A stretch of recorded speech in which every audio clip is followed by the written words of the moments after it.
ಸುವರ್ಣ ವಾಹಿನಿಯಲ್ಲಿ ಪ್ರಸಾರವಾಗುತ್ತಿದ್ದ ಕೃಷ್ಣ ತುಳಸಿ ಧಾರಾವಾಹಿಯಲ್ಲಿ ನಾಯಕಿ ತುಳಸಿಯಾಗಿ ನಟಿಸಿದ್ದರು. ಪ್ರಿಯಾಂಕಾ ಕುಮಾರ್ ಮುಂದೆ ಕಾಲಿಟ್ಟಿದ್ದು ಹಿರಿತೆರೆಗೆ. ಇತ್ತೀಚೆಗಷ್ಟೇ ರಿಲೀಸ್ ಆಗಿರುವ ಅಭಿಷೇಕ್ ಅಂಬರೀಶ್ ಅಭಿನಯದ ಸಿನಿಮಾ ಬ್ಯಾಡ್ ಮ್ಯಾನರ್ಸ್ನಲ್ಲಿ ನಾಯಕಿಯಾಗಿ ನಟಿಸಿದ್ದಾರೆ ಪ್ರಿಯಾಂಕಾ ಕುಮಾರ್.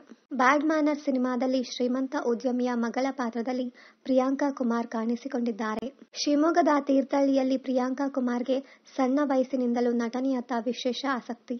ಬಾಲ್ಯದಿಂದಲೂ ನಟನ, ಯಕ್ಷಗಾನ ನೋಡುತ್ತಲೇ ಬೆಳೆದ ಆಕೆಗೆ ನಟಿಯಾಗಬೇಕು ಎಂಬ ಆಸೆ ಜಾಸ್ತಿಯಾಯಿತು. ತೀರ್ಥಹಳ್ಳಿಯಲ್ಲಿ 6ನೇ ತರಗತಿವರೆಗೆ ಓದಿದ ಪ್ರಿಯಾಂಕಾ ಮುಂದೆ ಮೈಸೂರಿಗೆ ಶಿಫ್ಟ್ ಆದರು. ನಟಿಯಾಗಬೇಕು ಎಂಬ ಬಯಕೆ ಅದ್ಯಾವಾಗ ತೀವ್ರವಾಗಿತ್ತು, ಆಗ ಆಕೆ ಇದ್ದಂತಹ ಆಡಿಷನ್ಗಳಲ್ಲಿ ಭಾಗವಹಿಸಲು ಆರಂಭಿಸಿದರು. ಸುಮಾರು 3 ವರ್ಷಗಳ ಕಾಲ ಆಡಿಷನ್ಗಳಲ್ಲಿ ಭಾಗವಹಿಸಿದ್ದ ಪ್ರಿಯಾಂಕಾ ಕುಮಾರ್ ಕೃಷ್ಣ ತುಳಸಿ ಮೂಲಕ ನಟನೆಗೆ ಜಿಗಿದರು. ದುನಿಯಾ ಸೂರಿ ನಿರ್ದೇಶನದ ಬ್ಯಾಡ್ ಮ್ಯಾನರ್ಸ್ ಸಿನಿಮಾಕ್ಕೆ ಆಡಿಷನ್ ಮೂಲಕ ಆಯ್ಕೆಯಾದ ಪ್ರಿಯಾಂಕಾ ಕುಮಾರ್ಗೆ ಸಿನಿಮಾದ ಕತೆ ಹಾಗೂ ಪಾತ್ರದ ಬಗ್ಗೆ ಕೊಂಚವೂ ಅರಿವಿರಲಿಲ್ಲವಂತೆ. ನಿರ್ದೇಶಕ ದುನಿಯಾ ಸೂರಿ ಶೂಟಿಂಗ್ಗೆ ಮೊದಲು ಪ್ರಿಯಾಂಕಾಗೆ ಸಿನಿಮಾದ ಕತೆ ಜೊತೆಗೆ ಪಾತ್ರದ ಬಗ್ಗೆ ಸವಿವರವಾಗಿ ವಿವರಿಸಿದರಂತೆ. ಹಾಗಾಗಿ ಪ್ರಿಯಾಂಕಾಗೆ ನಟಿಸಲು ಕಷ್ಟವಾಗಲಿಲ್ಲವಂತೆ.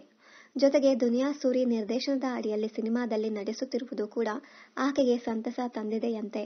ಇದರ ಜೊತೆಗೆ ಅದ್ದೂರಿ ಲವ್ವರ್, ದಿಲ್ದಾರ್ ಸಿನಿಮಾದಲ್ಲಿ ಬಣ್ಣ ಹಚ್ಚಿರುವ ಪ್ರಿಯಾಂಕಾ ಕುಮಾರ್ಗೆ ಮೊದಲಿನಿಂದಲೂ ಸಿನಿಮಾ ರಂಗದಲ್ಲಿ ಗುರುತಿಸಿಕೊಳ್ಳುವ ಬಯಕೆ ಇತ್ತು.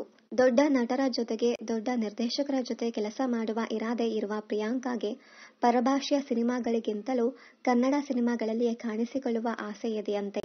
ಇನ್ನಷ್ಟು ಕನ್ನಡ ಧಾರಾವಾಹಿ, ಕನ್ನಡ ಸಿನಿಮಾ ಹಾಗೂ ಕನ್ನಡ ಬಿಗ್ ಬಾಸ್ ಸೀಸನ್ 10ರ ಡೈಲಿ ಅಪ್ಡೇಟ್ಸ್ಗಾಗಿ ಚಾನಲ್ ಅನ್ನು ಸಬ್ಸ್ಕ್ರೈಬ್ ಮಾಡಿ. Thank you.